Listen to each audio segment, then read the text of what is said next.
Bonsoir la principauté, c'est le deux princes. J'espère que vous allez bien. Ravi de vous retrouver encore aujourd'hui.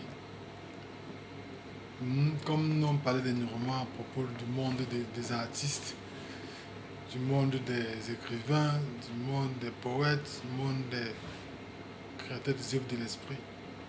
Il y a une collègue dernièrement qui sur son compte TikTok qui décriait les mêmes tas que moi je décris ici tous les jours.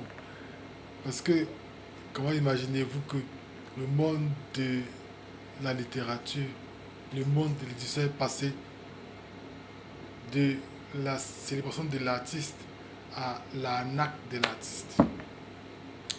Aujourd'hui, l'écrivain ne vaut plus rien. Les éditeurs se font du beurre sur le dos des écrivains. Quand tu te fais un contrat, c'est 2%, c'est 5%, c'est maximum 10%. Pourtant, c'est toi qui as mis ton énergie mentale et intellectuelle en œuvre pour concevoir le manuscrit. De nos jours, on voit que ça ne vaut plus la peine d'aller vers les éditeurs conventionnels. La plupart d'entre nous maintenant préfèrent faire de l'auto-édition parce qu'on n'a plus le choix. Tant que, je dirais toujours, tant que les gouvernants ne mettront pas sur pied un statut particulier pour les personnes de lettres, pour les écrivains, intellectuels, artistes et tout ce monde-là, ce ne serait que la galère telle qu'elle.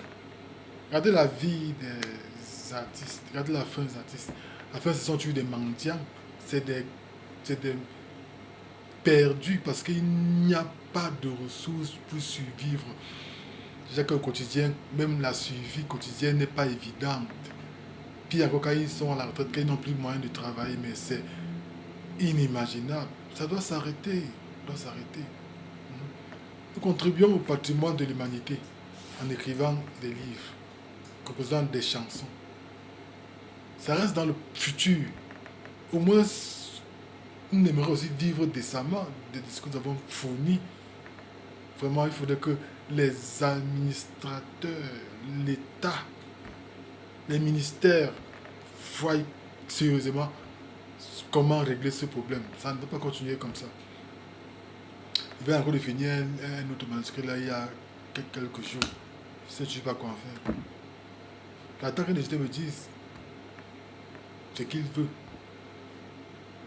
Quand il me contacte, c'est me demander de lui donner de l'argent. J'ai pas d'argent, j'ai les idées, j'ai de la créativité, j'ai de la pensée, j'ai du produit intellectuel à proposer.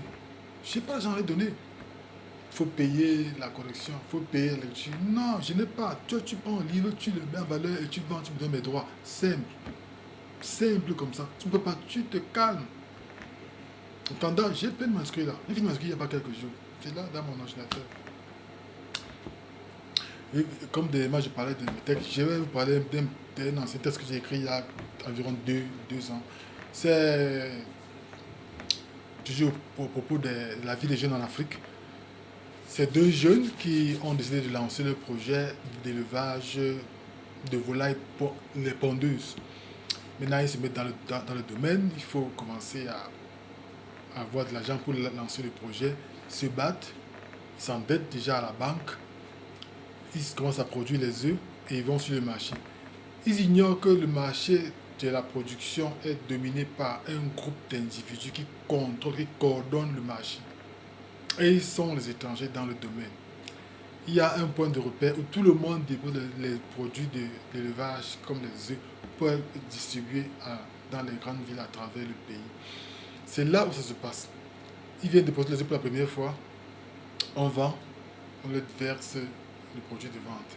La seconde fois, on vend, mais on leur dit que voilà, il y a des soucis sur le marché, le produit n'a pas été vendu, il va d'abord patienter. Comme ça qu'ils patientent, ça crée des retards dans le paiement à l'échéance à la banque, et des retards dans les productions d'aliments pour nourrir les poules à la ferme. Ils auront bien des problèmes créés par le lobby qui coordonne le domaine. Nous ne comprenons pas ça. Nous ne voulons pas s'aligner, ils vont avoir des difficultés parce qu'on va même essayer de vouloir incendier leur bâtiment d'élevage pour les mettre vraiment en difficulté. Ils vont se battre intelligemment.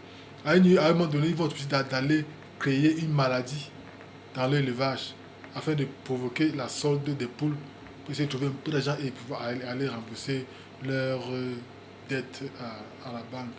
Ça relève un peu quoi, de la domination du domaine par certaines élites. Un domaine comme ça, ils disent que c'est nous qui avons ça. Après, rien que sans notre accord, ça fait le monopole et les jeunes sont de plus en plus isolés parce que tant un jeune qui veut s'introduire dans le business, le business est confisqué par les anciens qui ne veulent pas laisser la place. Du coup, les jeunes ont des problèmes d'intégration, problèmes d'acceptation. Et heureusement qu'en Afrique, il y a toujours des traditions. Le jeune qui a le projet va se fier à ses ancêtres, il va toujours prier sur les lieux sacrés et il aura la chance de réussir au moins à rembourser la dette qu'il a pris à la banque et s'en sortir et en abandonnant le projet. Malheureusement, c'est ça. Et en réalité, il ne faut pas faire semblant, tellement c'est complexe. Il y a des gens qui ont le monopole, vraiment, il ne faut pas oublier ça. C'est un peu ça que je vais raconter, juste brièvement comme ça. Il y en a plein de tests comme ça, ceci-là, ça s'arrête à ce niveau. Sinon, que je vous souhaite un bon après-midi et puis portez-vous bien. Nous écrirons toujours, heureusement.